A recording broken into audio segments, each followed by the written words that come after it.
ശാരദാമ്മ എന്ന 78 വയസ്സുകാരി വീട്ടിനുള്ളിൽ മരിച്ചു കിടക്കുകയാണ്. കൊലപാതകമാണെന്നുള്ള കാര്യത്തിൽ തർക്കം ഒന്നുമില്ല. അമ്മാതിരി മുറിവുകളാണ് ശരീരത്തിലുടനീളം കാണാൻ പറ്റുന്നത്. ഇനി കൊലപാതകം ആരായിരിക്കും അല്ലേ? അതിനും തെളിവ് കിട്ടി. വീടിൻ്റെ പുറത്ത് കിടക്കുന്ന ഒരു ജോഡി ചെരുപ്പ്. ഈ ചെരുപ്പ് ആരുടേതാണ്? ആ ആളായിരിക്കും ഈ സ്ത്രീയെ കൊലപ്പെടുത്തിയത്. അങ്ങനെ ആ ചെരുപ്പിൻ്റെ ഉടമസ്ഥനെ തപ്പി പോലീസ് ഒരു ഒന്നൊന്നര പോക്ക് പോയി. അങ്ങനെ ആളെ കിട്ടി. ഏതാളെ? ഈ ചെരുപ്പിൻ്റെ ഉടമസ്ഥനെ കിട്ടി. ചെരുപ്പിൻ്റെ ഉടമസ്ഥനെ കിട്ടിയപ്പോൾ പോലീസ് പോലും അല്ല, നാട്ടുകാർ പോലും നടുങ്ങി വിറച്ചുപോയി. ഇവൻ ഈ പണി കാണിക്കുമോ? ഇവൻ എന്തിനീ പണി കാണിച്ച്? ആരായിരിക്കും അല്ലേ? ഒരു ജിജ്ഞാസയുണ്ടല്ലോ. എന്തായാലും ഈ കഥയിൽ ഒരു ജിജ്ഞാസയുള്ളൊരു കൊലപാതകയാണ് നിങ്ങൾ കാണാൻ പോകുന്നത്. കേട്ടാലോ? രാവിലെ തന്നെ റബ്ബർ തോട്ടം വൃത്തിയാക്കാൻ പണിക്കാർ വന്നു. ഈ റബ്ബർ തോട്ടമൊക്കെ നല്ലതുപോലെ കാട് മൂടി കിടക്കുകയാണ്, ഒന്ന് വൃത്തിയാക്കണം. ശാരദാമ്മ തന്നെയാണ് ഈ പണിക്കാരെ വിളിച്ചത്. അങ്ങനെ പണിക്കാരൊക്കെ എത്തി. പക്ഷേ പണിക്ക് വിളിച്ച ആളെ അവിടെ എങ്ങും കാണാനില്ല. ചിലർ വിളിച്ച് ശാരദാമ്മേ ഓയ് ഇവിടെ ആരുമില്ലേ എന്നൊക്കെ വിളിച്ചിട്ട് ഒരു അനക്കം പോലും ഇല്ല. ആൾക്കാർക്ക് എന്തോ ഒരു സംശയം. ഈ സമയത്തൊക്കെ ശാരദാമ്മ ഈ ഭാഗത്തൊക്കെ കാണുന്നതാണ്. അവരെവിടെ പോയി? ഇവർക്ക് വേറൊരു പേര് കൂടി ഉണ്ട് കേട്ടോ, രത്നമ്മ ചേച്ചി. എന്തായാലും നമുക്ക് ശാരദാമ്മ എന്ന പേര് തന്നെ വിളിക്കാം. അങ്ങനെ പണിക്കാരിൽ ചിലർ ഈ വീടിനുള്ളിലേക്ക് കയറുകയാണ്. ശാരദാമ്മ എന്നൊക്കെ വിളിച്ചിട്ടാണ് ആ വീടിനുള്ളിലേക്ക് കയറുന്നത്. അങ്ങോട്ട് കയറിയതും ഒരൊറ്റ ഞെട്ടലാണ് ആ കയറിപ്പോയവർ. എന്താണെന്നറിയാമോ? ആ കട്ടിൽ കിടക്കുകയാണ് നമ്മുടെ ശാരദാമ്മ. ബോധമറ്റ് കിടക്കുകയാണെന്നാണ് വിചാരിച്ചത്. കാരണം ഇവർക്ക് 10-78 വയസ്സുണ്ട്. അപ്പം ഇനി ആരോഗ്യ പ്രശ്നം വല്ലതും കാണുമായിരിക്കും എന്നൊക്കെ വിചാരിച്ചിട്ടാണ് ആൾക്കാർ ആ ശരീരത്തിൻ്റെ അടുത്തേക്ക് ചെന്നത്. പക്ഷേ ഇത് ബോധമറ്റ് കിടക്കുകയല്ല, ശാരദാമ്മ മരിച്ചു കിടക്കുകയാണ്. മൂക്കിൽ നിന്നൊക്കെ നല്ലതുപോലെ രക്തം പുറത്തേക്ക് വരുന്നുണ്ട്. ദേഹം ആ സകലം ഈ മുറിവേറ്റ നിലയിലാണ് കാണുന്നത്. വസ്ത്രമൊക്കെ നല്ലതുപോലെ മാറിക്കിടക്കുകയാണ്. ഒറ്റ നോട്ടത്തിൽ അറിയാം ഇതൊരു കൊലപാതകമാണ്. അത് മാത്രമല്ല, കൊലപാതകമാണ് എങ്ങനെ സംഭവിച്ചതെന്ന് അറിയാമോ? ഈ 78 വയസ്സുള്ള ആ പാവം ബലഹീനയായിട്ടുള്ള ആ സ്ത്രീ ആരോ പീഡിപ്പിക്കാൻ ശ്രമിച്ചു. അതിനൊടുവിലാണ് ഇങ്ങനെ ഒരു ദുരന്തത്തിൽ അവസാനിച്ചിരിക്കുന്നത്. ഇനി അറിയേണ്ടത് ആരാണ് ഈ പാവ സ്ത്രീയോട് ഈ കൊടും ക്രൂരത കാണിച്ചത് അല്ലേ? ഞാൻ ആദ്യമേ പറഞ്ഞല്ലോ, ഈ വീട്ടിൽ ഇവരൊറ്റയ്ക്കാണ് താമസിക്കുന്നത്. മക്കളൊക്കെ ഉണ്ട്. പക്ഷേ ഒരു പിടിവാശിയാണ്, ഞാൻ ഇവിടെ താമസിക്കത്തുള്ളൂ എന്നുള്ള വാശിയിലാണ് ഈ അമ്മൂമ്മ ഈ വീട്ടിൽ കഴിയുന്നത്. അതിന് കാരണം മറ്റൊന്നുമല്ല, ഇവിടെ ഒരുപാട് സ്ഥലമൊക്കെ റബ്ബർ തോട്ടമൊക്കെ ഉണ്ട്. അതൊക്കെ നോക്കി നടത്തണം. ആദായമൊക്കെ എടുക്കുന്ന ഈ അമ്മൂമ്മയാണ്. മക്കളൊക്കെ കുറച്ച് ദൂരെയാണെങ്കിൽ അവരുടെ വീട്ടിൽ നിന്നും പോയി താമസിക്കാൻ ഈ അമ്മൂമ്മയ്ക്ക് അത്ര മനസ്സില്ല. അതിനൊരു കാരണമുണ്ട്. എന്തായിരിക്കും മക്കളുടെ വീട്ടിൽ പോയി ഈ അമ്മൂമ്മ താമസിക്കാത്തത്? ആ കാരണം ഒന്ന് കേട്ടെ. അമ്മ അവിടെ നിൽക്കുമ്പോഴൊക്കെ എൻ്റെ വീട്, എൻ്റെ നാട്, എനിക്ക് എൻ്റെ കിളവനും എൻ്റെ മോനും വിളിക്കണമെന്ന് പറഞ്ഞിട്ട് എൻ്റെ സഹോദരൻ മരിച്ചു പോയിട്ടുണ്ട്. അവിടെ ഫോട്ടോ ഉണ്ട്. സഹോദരൻ മരിച്ചു പോയിട്ടുണ്ട്, അച്ഛനും മരിച്ച്. അവിടെ നിൽക്കുമ്പോൾ ഒരു വെപ്രാളമാണ്. ഞങ്ങളുടെ വീട്ടിൽ നിൽക്കുമ്പോൾ രാവിലെ ഇറങ്ങിയിരുന്ന് അങ്ങോട്ട് ഇങ്ങനെ നോക്കി വിഷമിച്ചിരിക്കും. കാര്യം മനസ്സിലായല്ലോ. ഈ അമ്മൂമ്മയുടെ മകനും ഭർത്താവും ഒക്കെ ഈ മണ്ണിലാണ് ഉറങ്ങുന്നത്. അതുകൊണ്ട് അവരെ ഒന്നും വിട്ട് ഈ അമ്മൂമ്മ ഈ വീട്ടിട്ട് പോകത്തില്ല. അതാണ് ചുരുക്കം. എന്തായാലും നമുക്ക് കാര്യത്തിലേക്ക് വരാം. ഈ അമ്മൂമ്മയെ ആരാണ് കൊന്നിരിക്കുന്നത് അല്ലേ? വെഞ്ഞാറമ്മൂട് പുല്ലാമ്പ്ര ഗ്രാമം ആ സത്യം അറിയാൻ വേണ്ടി ഇങ്ങനെ കാത്തിരിക്കുകയാണ്. പോലീസ് എത്തി. ആ വീടും പരിസരമൊക്കെ വിശദമായിട്ടൊന്ന് പരിശോധിക്കുകയാണ്. കാരണം ഇതൊരു ഉൾഗ്രാമമാണ്. പുറത്തു നിന്നും ആരും ഈ അമ്മൂമ്മയെ കൊല്ലാൻ ഒരു സാഹചര്യവും ഇല്ല. മാത്രമല്ല അത്ര സ്വത്തുക്കളൊന്നും കൈവെക്കുന്ന ആളുമല്ല. പണമായിട്ടൊന്നും അവർ കൈവെക്കത്തില്ല. അപ്പോൾ പിന്നെ വേറെ എന്തോ ഉദ്ദേശം, അതായത് കൊലപാതകം നടത്താൻ വേണ്ടി ഉദ്ദേശമുണ്ടല്ലോ, ഈ സ്ത്രീ പീഡിപ്പിക്കുക എന്നുള്ള ഉദ്ദേശത്തിൽ മാത്രമാണ് ആ കൊലപാതകം വന്നിരിക്കുന്നത്. അതാരാണല്ലേ? അങ്ങനെ പോലീസ് പരിശോധിച്ചപ്പോൾ ഒരു കാഴ്ച കാണുകയാണ്. ഒരു മൊബൈൽ കണ്ടെത്തുകയാണ് ആ വീട്ടിൽ. ആ മൊബൈൽ ഈ കൊലപാതകിയുടെയാണ്. അതുമാത്രമല്ല, കൊലപാതകിയുടെ എന്ന് സംശയിക്കുന്ന ഒരു ജോഡി ചെരുപ്പും കണ്ടെത്തുകയാണ്. ഇനി ചെരുപ്പിൻ്റെ ഉടമസ്ഥൻ ആരാണല്ലേ? ഈ മൊബൈലിൻ്റെയും ഈ ചെരുപ്പിൻ്റെയും ഉടമസ്ഥനാണല്ലോ ആ കൊലപാതകി. അങ്ങനെ ആ ചെരുപ്പിൻ്റെ ഉടമസ്ഥനെ തപ്പി പോലീസ് ഇങ്ങനെ പോവുകയാണ് അന്വേഷണവുമായിട്ട്. ഇതിനിടയ്ക്ക് പോലീസ് ഒരു കാര്യം കൂടി മനസ്സിലാക്കുകയാണ്. ഈ ശാരദാമ്മയുടെ മരണാനന്തര ചടങ്ങൊക്കെ നടക്കുമ്പോൾ ഒരു വീട്ടുകാർ മാത്രം പങ്കെടുത്തില്ല. ആ വീട് മാത്രം അടച്ചിട്ടിരിക്കുകയാണ്. അതെന്തുകൊണ്ടായിരിക്കും അല്ലേ? സാധാരണയായിട്ട് ഈ നാട്ടുപ്രദേശത്തൊക്കെ ഒരു സംഭവം നടക്കുമ്പോൾ ആൾക്കാരെല്ലാം ഓടിയെത്തുന്നത് ഒരു പതിവാണല്ലോ. പക്ഷേ ആ വീട്ടിലെ ആൾക്കാർ പങ്കെടുത്തില്ല എന്നുള്ള സത്യം മനസ്സിലാക്കുന്നു. അങ്ങനെ പോലീസ് നേരെ ആ വീട്ടിലേക്ക് വെച്ചടിക്കുകയാണ്. ഒരുപക്ഷെ ആ ചെരുപ്പിൻ്റെ ഉടമസ്ഥൻ ആ വീട്ടിലുണ്ടെങ്കിലോ എന്നുള്ള സംശയത്താലാണ് അവിടേക്ക് എത്തുന്നത്. പോലീസ് ആ വീട്ടിലെത്തിയപ്പോൾ കാണുന്ന കാഴ്ച പ്രായമായിട്ടുള്ള ഒരു അച്ഛനും പ്രായമായിട്ടുള്ള ഒരു അമ്മൂമ്മയാണ് ആ വീട്ടിലുള്ളത്. അങ്ങനെ ആ വീട്ടിൽ താമസിക്കുന്ന ആ കൊച്ചുമകനെ അന്വേഷിക്കുകയാണ്. അങ്ങനെ അപ്പൂവിനും അമ്മൂവും പറയണം, അവൻ അകത്ത് കിടന്നുറങ്ങുകയാണല്ലോ, അവൻ ഇന്നലെ രാത്രി വന്ന് അവന് ക്ഷീണം കൊണ്ട് കിടന്നുറങ്ങുകയാണ്. അങ്ങനെ പോലീസ് അകത്തേക്ക് കയറി കാണുന്ന കാഴ്ച എന്നറിയുമോ? സുഖമായിട്ട് ഒന്നും അറിയാത്ത മട്ടിൽ മൂടി പതച്ച് കിടന്നുറങ്ങുകയാണ് നമ്മുടെ കഥാനായകനായിട്ടുള്ള ആ ചെറുപ്പക്കാരൻ. പോലീസ് പറയുകയാണ്, ഇവനെ ഞങ്ങൾ കൈയോടെ പൊക്കുകയാണ് കേട്ടോ, ഇവനെ അറസ്റ്റ് ചെയ്യുകയാണ്. ഇവൻ ചെയ്ത പണി എന്താണെന്ന് അറിയാമോ? ഈ അപ്പൂപ്പനും അമ്മയും വാപൊളിച്ച് നിൽക്കുവാണ്. അവരുടെ മകളുടെ മകനാണ് ഈ കിടന്ന് ഉറങ്ങുന്നത്. കാര്യം ചോദിച്ചപ്പോൾ അവർ ഞെട്ടിപ്പോയി.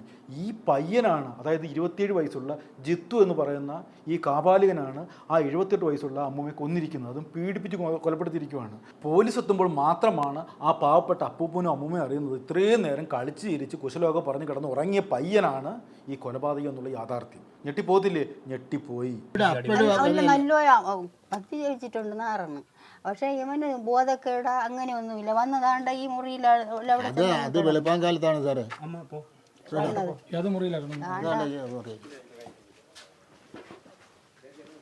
ഇവിടെ കഥ ഒന്നുമില്ല സാറേ, ഇങ്ങനെയാണ് കിടക്കണത്. അതുകൊണ്ട് കിടക്കണ്.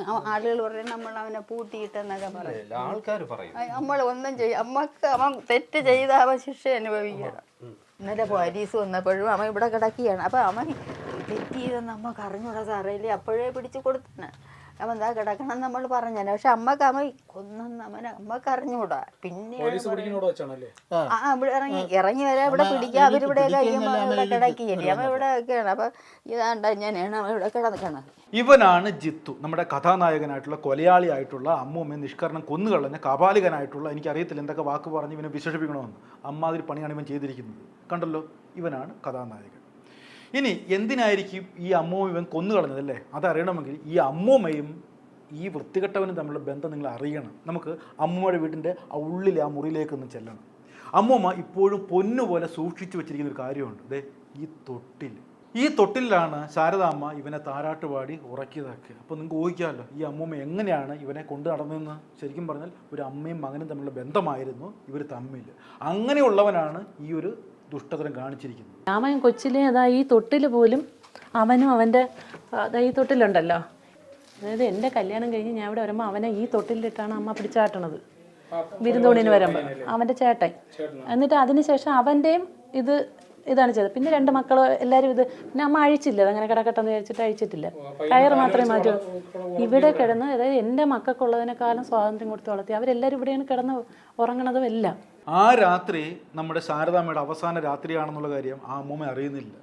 ആ രാത്രിയിൽ ഈ ദുഷ്ടൻ ആ വീട്ടിലേക്ക് വരികയാണ്. നമ്മുടെ ജിത്തു എന്ന് പറയുന്ന ആ കൊലപാതകി ആ വീട്ടിലേക്ക് വരികയാണ്. അമ്മൂമ്മയോടൊപ്പം കുശലമൊക്കെ പറഞ്ഞിരിക്കുകയാണ്. ഇതൊന്നും അറിയാതെ കളിചിരിയുമായിട്ട് അവനോടൊപ്പം പലതും പറഞ്ഞിരിക്കുകയാണ്.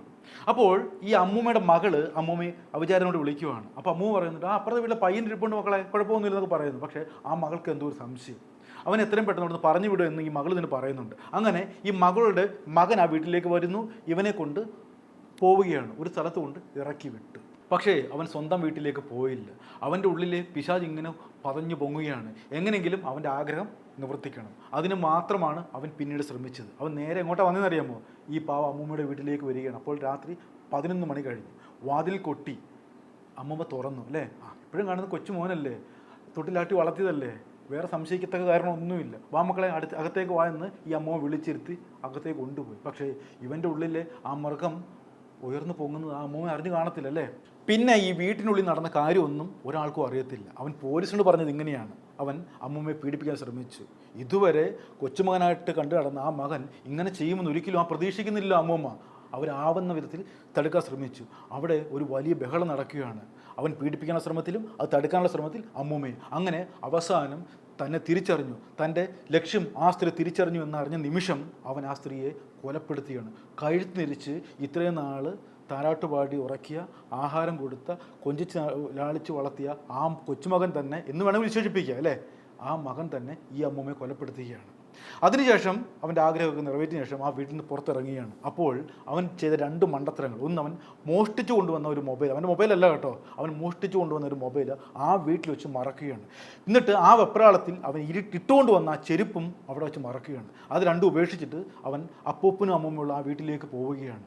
ഒന്നും അറിയാത്ത മട്ടിൽ ഏതോ സമയത്ത് കയറി വരുന്ന ആ കൊച്ചുമകന് ആ വീട്ടിലുള്ള അപ്പൂപ്പനും അമ്മൂമ്മയും സ്വീകരിക്കുകയാണ്. എന്തിനു മക്കളെ ക്ഷീണിച്ചല്ലോ, നീ ഇന്ന് സ്വന്തം വീട്ടിൽ പോയില്ല എന്നൊക്കെ പറഞ്ഞ് ഒരുപാട് കുശലമൊക്കെ പറഞ്ഞിട്ട് അപ്പൂപ്പനും അമ്മൂമ്മയും ആ വീട്ടിൽ കിടക്കാൻ അനുവദിക്കുകയാണ്. അങ്ങനെ ഒന്നും അറിയാത്ത മട്ടിൽ താൻ രാത്രി ചെയ്ത ആ കൃത്യമൊക്കെ ഓർത്ത് സന്തോഷത്തോടെ ആ വീട്ടിൽ കിടന്ന് ഉറങ്ങുകയാണ്. ആര്? ഈ കാപാലികനായിട്ടുള്ള, ഈ ദുഷ്ടനായിട്ടുള്ള ഈ മനുഷ്യമൃഗം.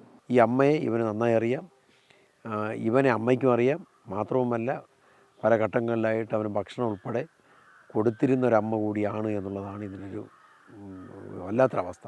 അപ്പോൾ അവന് ഭക്ഷണവും വെള്ളമൊക്കെ നിരന്തരം കൊടുക്കുകയും അത്രയും അടുപ്പമുണ്ടായിരുന്ന ഒരു അമ്മൂമ്മയുടെ പ്രായമുള്ള ഒരു സ്ത്രീയെയാണ് ഇവൻ ഉപദ്രവിച്ചിട്ടുള്ളത്. അപ്പം മയക്കുമരുന്നിനും ഇതിനും കൂടെ അടിമയായിരുന്നു. ഇവനെ എന്താ വിളിക്കുക? നിങ്ങൾ തന്നെ ഒരു പേരിട്ടോ, എനിക്കറിയത്തില്ല കേട്ടോ. ഇവൻ 27 വയസ്സുണ്ട്. ഇവൻ കല്യാണം കഴിച്ചിട്ടില്ല. നല്ലൊരു പണിക്കാരനാണ്, വർക്ക്ഷോപ്പ് ജീവനക്കാരനാണ്. അവൻ ഒരുപാട് നല്ല പെണ്ണുങ്ങളെ കിട്ടും. അധ്വാനം ജീവിക്കാനുള്ള കഴിവും സാമർഥ്യവും തൻ്റെ ഉള്ള ചെറുപ്പക്കാരനാണ്. എന്നിട്ട് ഈ പോക്കൃത്തരം കാണിക്കേണ്ട വല്ല കാര്യമുണ്ടോ? അതും 78 വയസ്സുള്ള അവനെ താരാട്ടുപാടി ഉറക്കിയ ലാളിച്ച് വളർത്തിയ ആ അമ്മൂമ്മയോട്. അന്യസ്ത്രീയാണെങ്കിൽ പിന്നെ നമുക്ക് സഹിക്കാൻ പറ്റത്തില്ല, എങ്കിലും നമുക്കൊരു ഇത് കൊടുക്കാമായിരുന്നു. ഇതും സ്വന്തം അമ്മൂമ്മയുടെ പ്രായമുള്ള അല്ലെങ്കിൽ സ്വന്തം അമ്മൂമ്മയെ തന്നെയാണ് ഈ പണി കാണിച്ചിരിക്കുന്നത്. എനിക്കൊന്നും പറയാനില്ല, എന്ത് പറഞ്ഞാൽ ഇതിന് കൺക്ലൂഷൻ ഇടണമെന്ന് എനിക്കറിയത്തില്ല. കാലം വളരെ മോശമാണ്.